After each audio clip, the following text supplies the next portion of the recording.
What's up, guys, and welcome back to the Concrete Edge right here on Deco-Crete TV. Yes, thank you, guys. So my name's Jeff, and on today's episode, we're going to show you just a few different ways of handling saw cuts on stamped concrete, so stay tuned and you're going to learn all about it.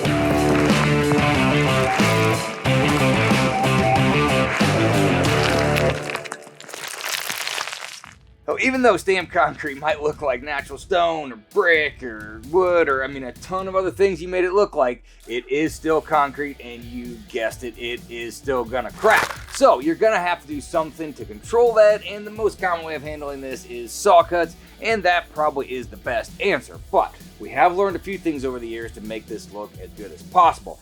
Now, I still remember when I was pretty new to stamped concrete, and there was a job that was just this little porch on a new house. And I really didn't think it was going to be a big deal. I didn't think I need to say anything to the customer about it. It's concrete. Why wouldn't we cut it? Well, it turns out that it was a big deal to that customer. He was pretty upset about it. And he was also a really close friend to the owner of the company that I worked for at the time. And needless to say, he definitely complained about it to my boss. Now, everything turned out okay. My boss had my back, and, he basically just told his friend to calm down a little bit. Calm down. Calm down. So I didn't get fired or anything like that, but it did make me think about it, that it would have been a lot easier to have that conversation up front than to try to deal with it after the job when it was all done and it was time to get paid. So here are a few suggestions for saw cutting stamped concrete. So the first thing is to hide as many cuts as possible, and this sounds really simple, but I'm telling you, I've just seen this too many times where people do an incredible job stamping their concrete, but then they go and they put a saw cut right beside a grout line, and it's like, man, if you just could have moved that over and hit that grout line, it would have looked so much better because you wouldn't have been able to see the cut as bad.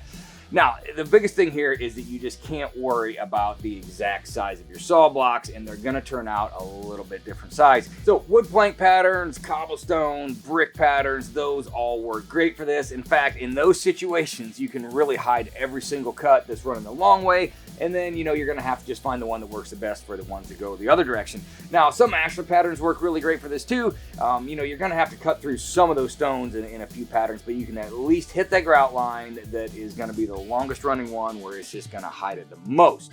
And the other thing is that if you stamp your pattern on a 45-degree angle, just remember to also cut this on a 45-degree angle. This is one of my biggest pet peeves, is when people stamp on a 45 and then they just cut it square. And to me, that just really, really draws your eyes to that saw cut more than anything else. Now, obviously, random stone and flagstone patterns, they're not gonna work for this because there are no straight grout lines. And at that point, it just kind of is what it is. You're just gonna have to cut through them. And don't worry, we're gonna I'll have one more option for this coming up in just a minute. Now, when it comes to seamless patterns, you're not gonna be able to hide anything because there isn't any grout lines to put your cuts down in, but you can use your saw cuts to actually add to the design, and you can cut a pattern into it. Now, this doesn't have to be anything crazy. It could just be a simple tile pattern. You're gonna have your cuts that need to be there to function, but then you can always put cuts in between them that you don't even have to saw full depth. It can just be a score mark, and it's like you're gonna have to charge a little bit extra for this because it's gonna take you a little bit extra time on the layout and in the cutting, but boom, now you've got a custom design pattern.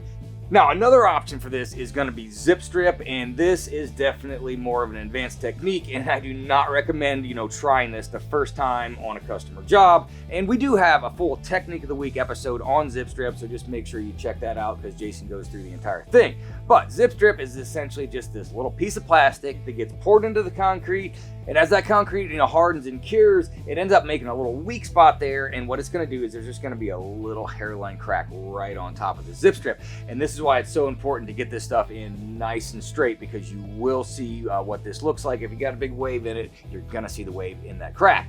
And this is most commonly used in things like basements or like condo slabs or something like that, where the floor is going to get covered up anyways, and it just doesn't make any sense to drag a saw back down there and cut it. You just put a piece of zip strip in. In this case, it can be used for decorative concrete, but again, you're going to probably want to charge more for this because this is something that's going to be above and beyond. There's not a ton of contractors that actually offer this as a service. So I'm going to wrap things up here with a couple final thoughts just to add to everything we've been talking about. And the first one is to always use blue or orange chalk when you're laying out your saw cut pattern, or at very least don't use red, because that red chalk has got a dye in it that can really stain concrete, especially if it gets a little bit wet.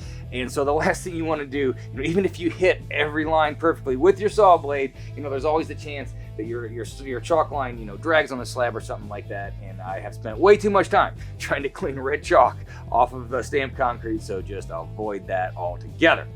So another thing that I would recommend is just actually try to use the narrowest saw blade you can find. Now, these saw blades, they might not last you as long, but the narrower you can make that cut, the better off you're going to be. I know on a nice broom driveway or on a nice floor, sometimes it actually looks good to have that beefy saw blade in there, but in this case, we're trying to hide these cuts as much as possible, so thin saw blades are going to help you out.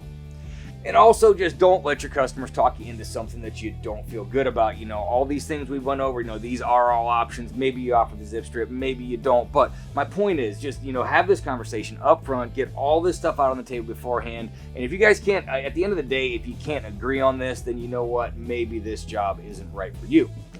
Well, guys, that's pretty much it for this week's show. Thank you guys so much for taking the time to watch these videos. Man, we just really appreciate all the support that you guys show to the channel, as well as our Facebook page and all of our other social media. So, from all of us here at Deco-Crete TV, thanks for watching, and we'll see you next time.